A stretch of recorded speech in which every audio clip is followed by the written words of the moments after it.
పెద్దపల్లి జిల్లా ముత్తారం మండలం ఓడేడ్ దగ్గర మానేరు వాగుపై నిర్మిస్తున్న బ్రిడ్జ్ గాలి దుమారానికి మరోసారి కూలింది. 9 ఏళ్లుగా నత్తనడకన సాగుతున్న వంతెన నిర్మాణంలో క్వాలిటీ లేదని మరోసారి వెల్లడైంది. నిన్న సాయంత్రం భారీగా వీచిన గాలులకు గర్మిళ్లపల్లి వైపు వంతెన 17, 18 నెంబర్ పిల్లర్లపై 5 గడ్లలు పెద్ద శబ్దంతో కింద పడ్డాయని స్థానికులు తెలిపారు.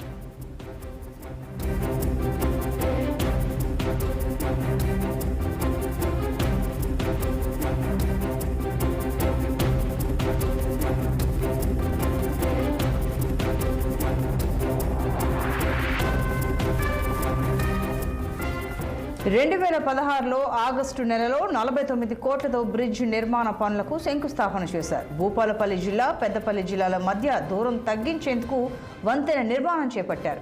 వంతెన నిర్మాణ సమయంలో వచ్చిన వరదలకు సామాగ్రి దెబ్బతినడం, కాంట్రాక్టర్లు మారడంతో పనులు లేట్ అవుతున్నాయి.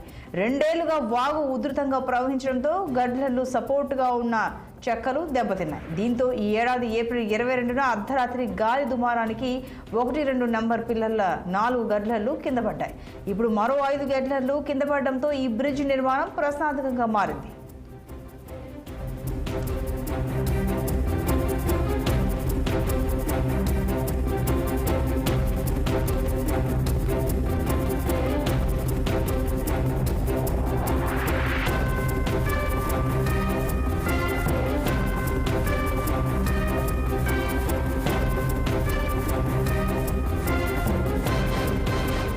పెద్దపల్లి జిల్లా ముత్తారం మండలం ఓడేడు దగ్గర మానేరు వాగుపై నిర్మిస్తున్న బ్రిడ్జ్ గాలి దుమారానికి మరోసారి కూలింది.